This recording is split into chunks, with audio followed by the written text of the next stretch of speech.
गुरुर्ब्रह्मा गुरुविष्णु गुरुदेव महेश्वरा गुरु साक्षात् परब्रह्म तस्मै श्री गुरुवे नमः। बोल सच्चिदानंद भगवान की जय। बोल सद्गुरुदेव महाराज की जय। बोल बाके बिहारी लाल की जय। बोल स्वामी जी महाराज की जय। बोल महात्मा अचल संतोषानंद जी महाराज की जय। प्यारे गुरुमुखो जय सच्चिदानंद।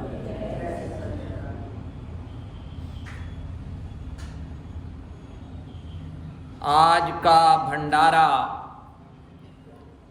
हमारे पूजनीय पिता श्री महात्मा अचल संतोषानंद जी महाराज जी की पुण्य स्मृति में हो रहा है।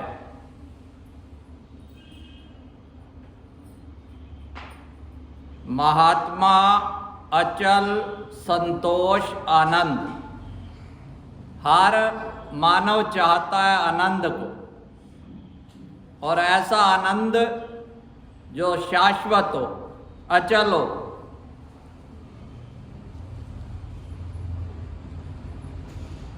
आनंद मिलता किसको है? जो संतोषी है। जीवन में संतोष किसके है? जो अचल श्रद्धा विश्वास रखता है, डावाडोल नहीं रहता। अपने इष्ट देव प्रभु के प्रति उसकी श्रद्धा अचल है, क्योंकि प्रभु भी अचल है, शाश्वत है। बाकी सब कुछ चलायमान। तो मन कैसे वश में होगा? संतोष कैसे आएगा? जो महापुरुष हमारे प्रति उपदेश करते हैं, समझाते हैं, अगर उनकी बात पर चलेंगे। पूज्य पिताश्री बस नाम जपने पे जोर देते थे, कहते सारा काम नाम से बनेगा। वैसे तो महापुरुष जीव के लिए अनेक मार्ग बताते हैं, पर कलयुग में विशेष करके कलयुग केवल नाम आधारा, सुमर सुमर नर उतरे हैं पारा। वैसे ये कलयुग जो है इसमें अनेक दोष है, पर एक जो सबसे बड़ा गुण है, यहां केवल नाम जपने से ही बेड़ा पार हो जाता है।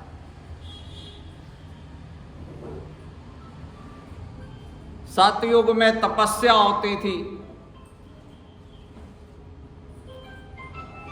त्रेता युग में यज्ञ होता था, द्वापर में दान, कलयुग बस नाम। संशय रहित होके, ये संशय में मत पड़े कि कौन सा भगवान का नाम लें। भगवान एक है, उनके रूप अनेक है। नाम जो भी नाम प्रिय है, भाए कुभाए अनख आलस हूं, नाम जपत मंगल दिश दस हूं। तुलसी मेरे राम को,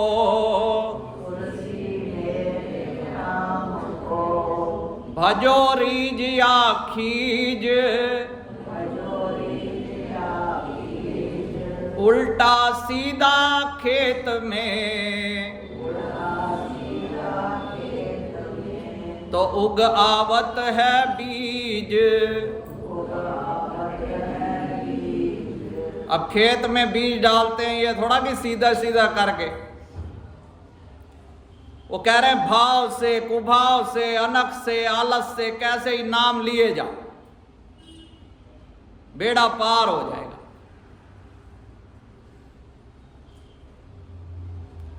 और मन को वश करने में भगवान ने कहा, अर्जुन ने कहा कि मन बड़ा कठिन है, बड़ा दुष्कर है इसको वश में करना। भगवान ने कहा अभ्यास और वैराग्य। अभ्यास क्या है? शांति भवन में श्री आनंदपुर में लिखा हुआ है बार अभ्यास स्थल। तो एक कन्हैया लाल महात्मा जी थे, वो हमारे कमरे के नीचे थे। मैं उनको कहता था हंस के, भाई आप तो हमारे अंडर रहते हो। तो बड़े मतलब मेरे साथ बड़ा स्नेह था। पहले हेड मास्टर थे श्री आनंदपुर के जो माध्यमिक विद्यालय। तो वो एक दिन कहने लगे कि ये अभ्यास स्थल तो सही, कोई ये युद्ध स्थल थोड़ा ही है, अभ्यास स्थल नहीं लिखना चाहिए। मैंने कहा महात्मा जी यहां भी तो युद्ध ही होता है मन से, सही लिखा हुआ है। बड़े हंसने लग गए। तो ये मन जो है इसने सबको नचा रखा है। ये बच्चों के पैर में जो स्प्रिंग लगे हुए हैं, ये कैसे लगे हुए हैं? सब मन की। तो इस मन को वश करने में कुछ प्रश्न उत्तर एक महापुरुष ने बड़े सुंदर ढंग से ध्यान पूर्वक ये सुनो। प्रश्न है, मन क्या वस्तु है?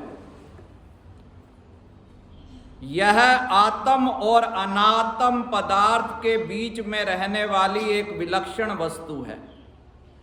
वह स्वयं जड़ है, किंतु बंधन और मोक्ष इसी के अधीन है। इसका कार्य संकल्प विकल्प करना है। वश में है मन तो मित्र है, और वश में नहीं है तो शत्रु है। मन को वश में करना क्यों आवश्यक है? दुखों की निवृत्ति और परमात्मा की प्राप्ति जो भी चाहता है, मन को वश में करना ही होगा। इसके बिना और कोई रास्ता नहीं है। अब प्रश्न यह है कि जब भगत अर्जुन जैसे महान व्यक्ति मन को वश में करने में अपने आप को बड़ी कठिनाई बताते हैं, दुष्कर बताते हैं, तो हम जैसे साधारण मनुष्य कैसे मन को वश में करें? इसमें कोई संदेह नहीं कि इस मन का निग्रह करना बड़ा कठिन है, परंतु भगवान ने स्वयं फरमाया है कि अभ्यास और वैराग। वैराग क्या है? जगत से मन को तोड़ना। अभ्यास का है बार बार प्रभु के चरणों से जोड़ना। बस यही भजन है। आप किसी भी माध्यम से, जैसे हम कहते हैं श्री परमहंस शरणम गच्छामि।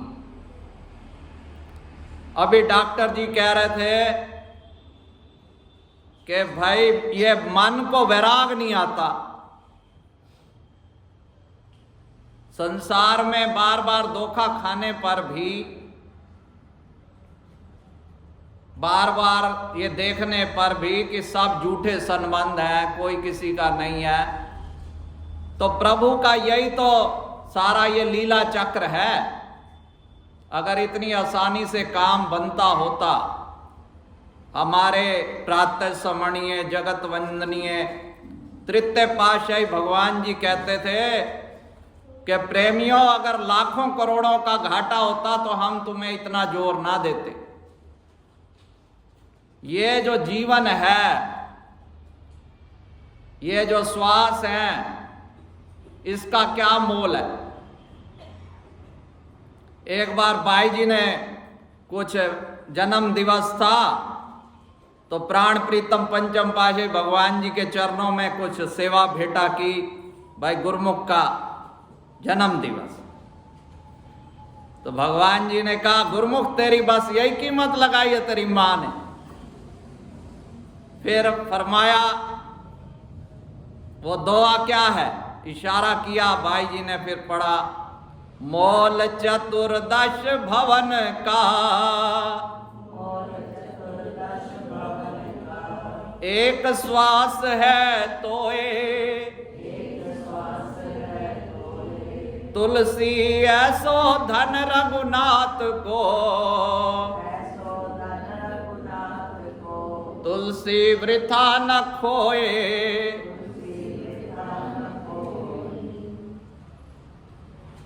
तो महापुरुष तो बार बार हमें यही समझाते हैं। पूज्य पिताजी ने भी जब अंतिम बार यहाँ कृपा फरमाई, ये भजन भी रिकॉर्ड करवाए जो आज पहले बोला है, और फिर आधा घंटा पिताजी ने नाम सुमिरन करवाया, जाप। गीता भी आई हुई थी, रोहित भी, सब जाप करवाया बिठा के बार बार। तो जो भाई जी ने फरमाया वो अंतिम समय भजन करते गए, क्यों गए? जो जीवन भर जो अभ्यास, जो भगवान जी ने कहा अभ्यास जैसा होगा वैसा ही अंतिम समय में होगा। अगर सारा जीवन अभ्यास करता होगा व्यक्ति, भजन अभ्यास करेगा, तो अंतिम समय भी राम सामने आएंगे। अब ये बताया कि मन के वश में करने के क्या उपाय हैं। मन को वश में करने के उपाय, पहला है भोगों से वैराग्य।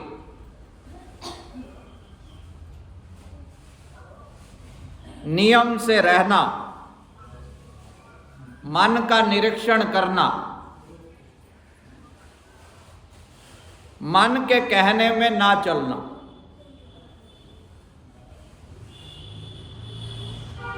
चलो एक बार और कर लेते हैं। ये मन जो है ये बड़ा, कोई बात नहीं, एक बार कर लो, पर एक बार के फिर चक्कर में फिर इसकी सारी भक्ति की कमाई डूबती चली जाती है। शब्द श्रवण करना, सत्संग श्रवण करना, फिर जो अजपा जाप है वही तरीका। अब कई मेरे को प्रेमी कहते हैं भैया आप ये परमहंस देवाय नमः जाप करवाते हो। भाई पहले पहले बच्चे को बोल बोल के ए एप्पल रटवाना पड़ता है। पहले पहले भाई मैं भगवान जी की शरण में हूं। जब कोई मन इधर उधर जाए, चिंता में हो, श्री परमहंस शरणम गच्छा। पहले पहले ये वाचिक जप होता है, वाचिक से शुरू, फिर उपांशु जिसमें थोड़ा थोड़ा, फिर जो है मानसिक जप, और लास्ट में है अजपा। आरती में जो पढ़ते हैं जप अजपा बतलावे। अजपा मैंने जो जपा नहीं जा रहा, जीवा से नहीं, वो स्वयं चल रहा है नाम। वहां सुरती एकाग्र हो जाएगी। आप अपना कोई भी काम कर रहे हो, आपका जाप चल रहा है, वो तो चल ही रहा है 24 घंटे। फिर भगवान ने कहा भाई तेरे को अगर ज्यादा ही कठिनाई हो जाए, अर्जुन को भी इतनी गीता सुनाई, आखिरी में कहा तुम मेरी शरण ले ले अनन्य। वही हमने पकड़ ली। हमें भी पता चला भैया हमारे बस का नहीं है नाम जपना, ये तो बातें हैं। कोई कहता जी मैंने वेदांत पढ़ा है। वेदांत पढ़ने की चीज नहीं है, ये सबसे पहले बात। इसको कहा जाता है श्रुति। डॉक्टर जी भी कहते हैं हमें कोई महात्मा आया था वेदांत पढ़ा है। वेदांत पढ़ने की चीज नहीं है, ये सुनने की। इसीलिए कहते हैं श्रुति। श्रुति किसको कहते हैं? जो सुना जाए, वो भी ब्रह्मनिष्ठ महापुरुष के मुख से। आप जो ये केमिस्ट की दुकान है, इतनी दवाइयां होती है, कोई आपको दवाई दे दे, इलाज थोड़ा हो जाएगा। नाम तो देखो सारे ही राम नाम सब कोई कहे, ठग ठाकुर और चोर, प्रेम बिना रीझे नहीं तुलसी नंद किशोर। नाम तो सब ऐसे ग्रंथों में लिखे पड़े हैं।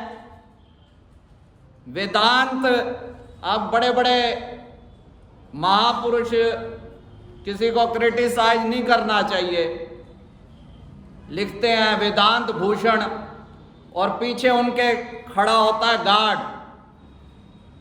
भाई जो वेदांत भूषण है उसको किसकी चीज का भय? बॉडीगार्ड खड़ा है उनकी रक्षा के लिए। और आश्चर्य तो तब होता है कि जैन मुनि नंगे, जिनके पास कुछ नहीं है, उनके लिए बॉडीगार्ड खड़ा है। आश्चर्य की बात है, कलयुग की महिमा। भाई तू किस लिए बचा रहा? जब तू दिगंबर हो गए तो ये क्या है? ये सब मन की माया है। मन कई रूप ले लेता है। इसीलिए कहते हैं भगवान की शरण लेके करा हुआ जो भी जाप है तप है, वो अभिमान नहीं लाता। कोई कहता जी मैंने इतने गायत्री जप किया, इतने अनुष्ठान किए, वो सारे बंधन में। अब जो शबरी थी, शबरी ने कौन सा गायत्री मंत्र पढ़ा या कौन सा, अब पता है उसको कौन सा नाम मिला था? उसके सतगुरु ने जो आज्ञा दे दी, मंत्र मूलम गुरु वाक्यम।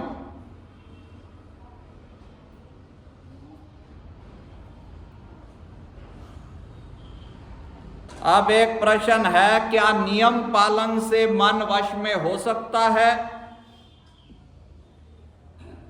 मन को वश करने में नियम पालन से बड़ी सहायता मिलती है। सारे काम ठीक समय अनुसार होने चाहिए। बस एक सावधानी रखनी है, कितनी भी ऊंची स्थिति हो जाए, कभी यह नहीं सोचना कि मैं पूर्ण हो गया। मन का कोई पता नहीं है। इसीलिए भगवान की शरणागति के, भाई हम तो भगवान की शरण में पड़े हैं। जो भगवान की शरण ले लेता है, भगवान फिर जिम्मेवार हो जाते हैं। महाराज विभीषण से एक बार एक ब्रह्म हत्या हो गई। ब्राह्मणों ने पकड़ लिया और उसको दंड देने के लिए, भाई इसको फांसी पे लटकाओ। इधर भगवान श्री राम को पता चला। भगवान श्री राम पुष्पक विमान से तुरंत, क्योंकि उनके शरणागत थे। अब वहां ब्राह्मण लगे हैं तो विभीषण जी के प्राण ही नहीं जा रहे, क्योंकि भगवान ने उनको चिर जीवन दिया था, वरदान दिया था। अब ब्राह्मणों ने भगवान राम का स्वागत किया, भाई विभीषण ने बड़ा दोष किया है। तो भगवान ने कहा ये मेरा शरणागत है, और शरणागत का स्वामी जो जिम्मेवार होता है, जो दंड इनका बनता है मुझे दिया जाए। तो भगवान कितने दयालु हैं। फिर सारे ब्राह्मणों ने क्षमा कर दिया, क्योंकि जब भगवान ही कह रहे हैं तो भगवान अपने शरण में आए हुए भक्त के दोषों को नहीं देखते। अब एक प्रश्न और है कि मन को भगवान में चेष्टा लगाते हैं तो ये अधिक संसार में जाता है बार बार। बात वही है जो डॉक्टर जी ने कहा, भाई वैराग्य क्यों नहीं होता?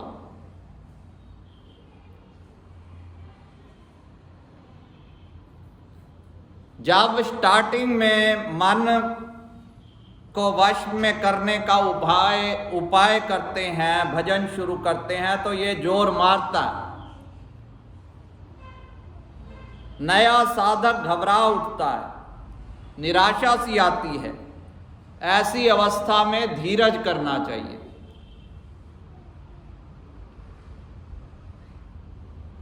जब मैं हारमोनियम सीखने जाता था तो वहां पर कितने ही आते थे। छुट्टियों के दिन में तो जून में, मई जून में तो कितने आते। तो जो हमारे उस्ताद थे वो कह रहे थे मेरे जीवन काल में पता नहीं कितने आए, बहुत कम ही लोग हैं। मेरे को कहते थे एक तो मैं तो उनके घर में ही चला जाता था। मैं कहा वहां तो सेंटर पे इतना टाइम दे नहीं पाते थे।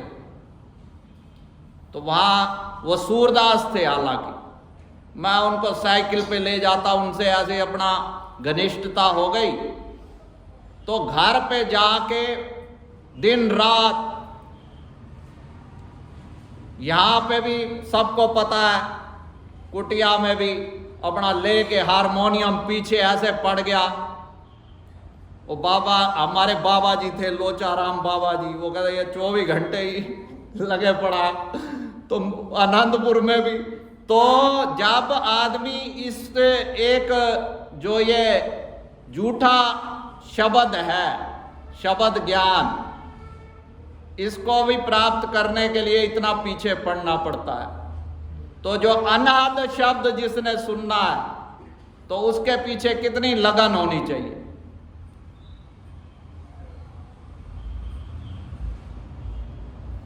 क्या मन वश में हो जाएगा? यह निश्चित है क्या?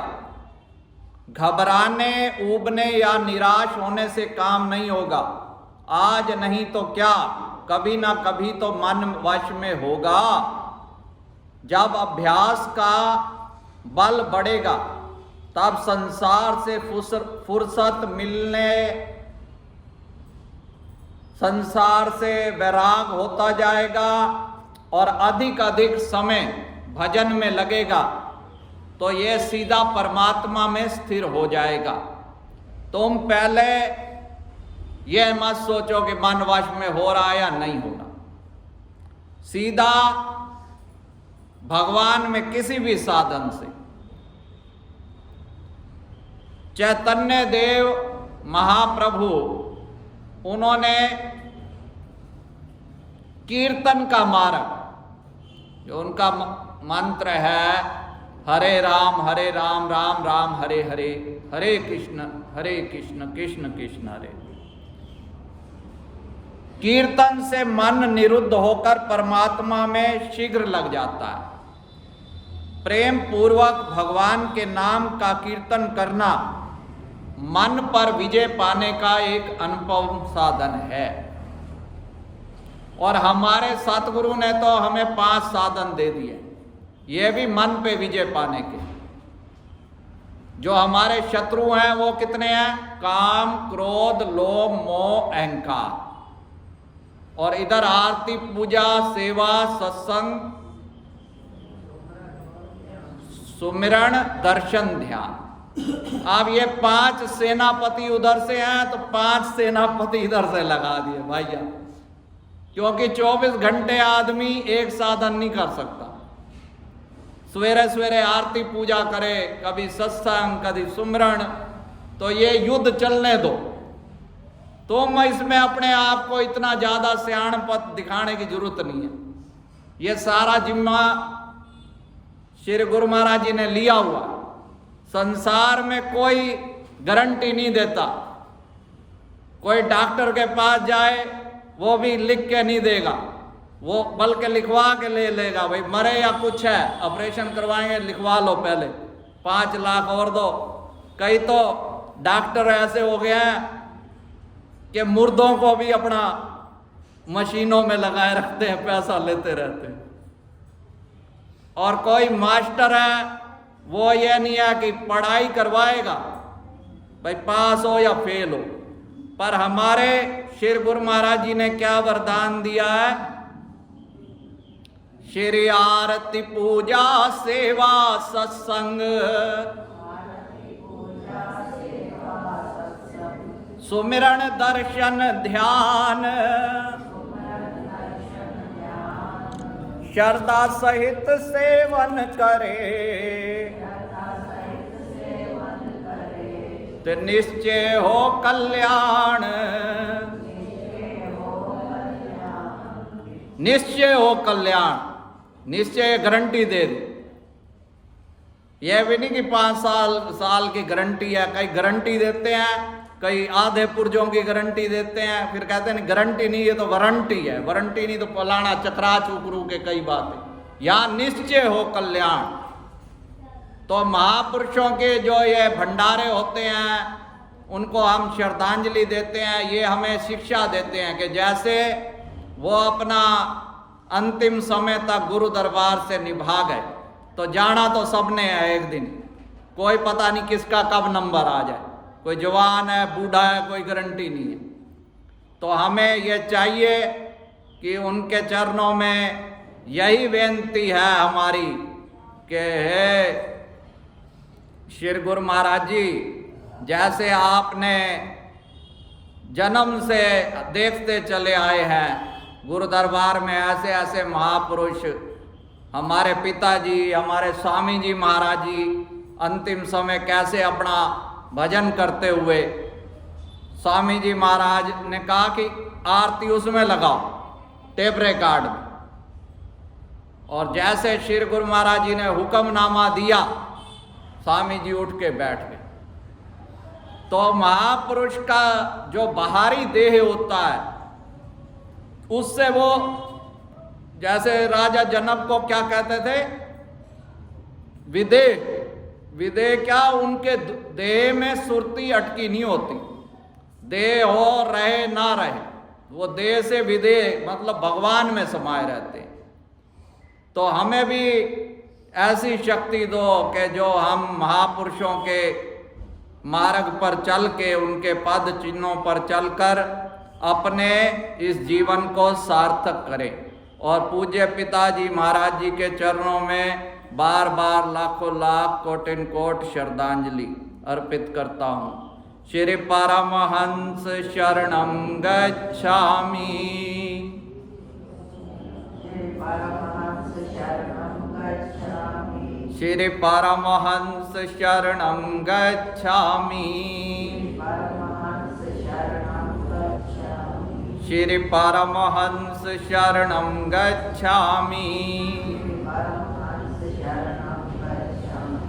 बोलो जयकारा बोल मेरे श्री गुरु महाराज की जय।